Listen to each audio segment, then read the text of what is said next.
कहते हैं वो विपत्ति की तरह आए, कहते हैं वो प्रदूषण की तरह फैले।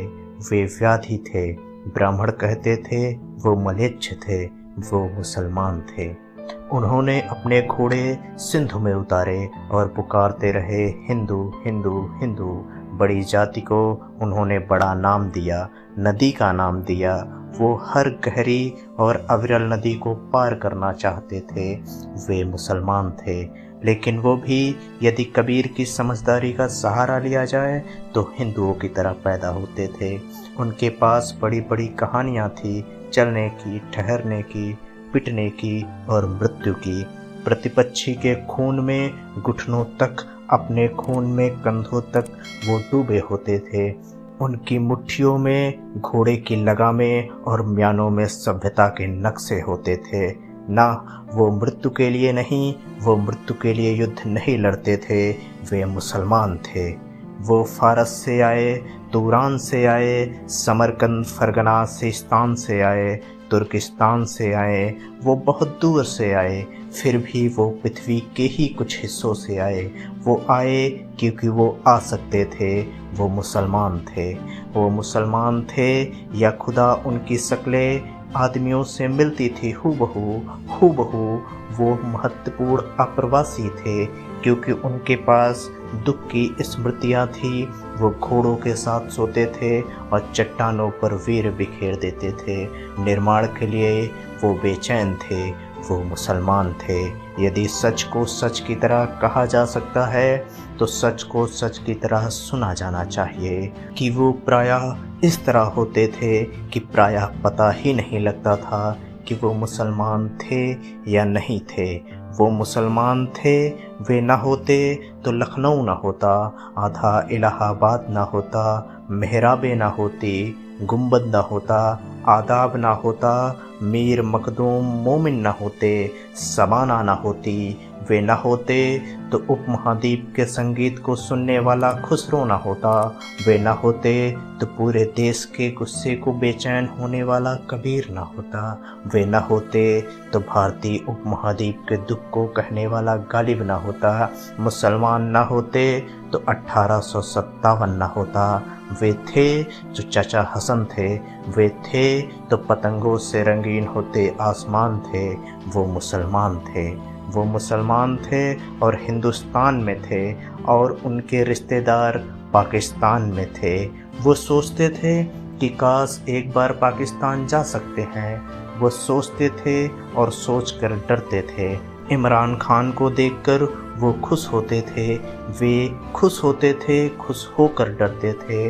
वो जितना पीएसी के सिपाही से डरते थे उतना ही राम से।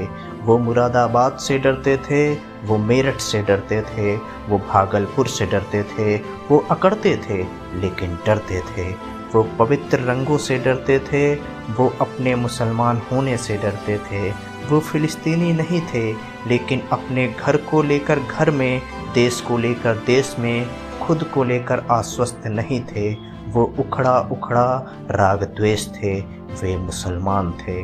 वे कपड़े बुनते थे, वो कपड़े सिलते थे। वे ताले बनाते थे, वे बक्से बनाते थे। उनके श्रम की आवाज़ें पूरे शहर में गूंजती रहती थी। वो शहर के बाहर रहते थे। वो मुसलमान थे लेकिन दमिश्क उनका शहर नहीं था। वो मुसलमान थे, अरब का पेट्रोल उनका नहीं था। वो दजला का नहीं, यमुना का पानी पीते थे। वे मुसलमान थे। वो मुसलमान थे इसलिए बच के निकलते थे। वो मुसलमान थे इसलिए कुछ कहते थे तो हिचकते थे। देश के ज़्यादातर अखबार यह कहते थे कि मुसलमानों के कारण ही कर्फ्यू लगते हैं और एक के बाद दूसरे हादसे की खबरें आती थी। उनकी औरतें बिना दहाड़ मारे पछाड़े खाती थी। बच्चे दीवारों से चिपके रहते थे। वे मुसलमान थे। वो मुसलमान थे इसलिए जंग लगे तालों की तरह खुलते नहीं थे। वे अगर 5 बार नमाज पढ़ते थे तो उससे कई गुना ज़्यादा बार सिर पटकते थे। वह मुसलमान थे।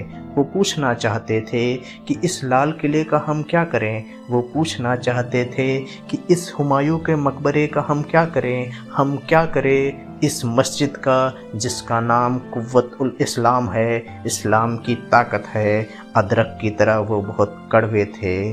वे मुसलमान थे। वे सोचते थे कि कहीं और चले जाएं, लेकिन नहीं जा सकते थे। वे सोचते थे यहीं रह जाए तो नहीं रह सकते थे। वे आधा जिबा बकरे की तरह तकलीफ़ के झटके महसूस करते थे। वे मुसलमान थे, इसलिए तूफ़ानों में फंसे जहाज़ों के मुसाफिरों की तरह एक दूसरे को भींचे रहते थे। कुछ लोगों ने यहाँ बहस चलाई थी कि उन्हें फेंका जाए तो किस समुद्र में फेंका जाए। बहस यह थी कि उन्हें ढकेला जाए तो किस पहाड़ से ढकेला जाए। वो मुसलमान थे, लेकिन वो चींटियाँ नहीं थे। वो मुसलमान थे, वो चूजे नहीं थे। सावधान, सिंधु के दक्षिण में सैकड़ों सालों की नागरिकता के बाद मिट्टी के ढेले नहीं थे। वो चट्टान और ऊन की तरह सच थे। वो सिंधु और हिंदू कुश की तरह सच थे। सच को जिस तरह से भी समझा जा सकता हो उस तरह वो सच थे। वे सभ्यता का अनिवार्य नियम थे। वे मुसलमान थे, अफवाह नहीं थे। वो मुसलमान थे, वो मुसलमान थे, वे मुसलमान थे।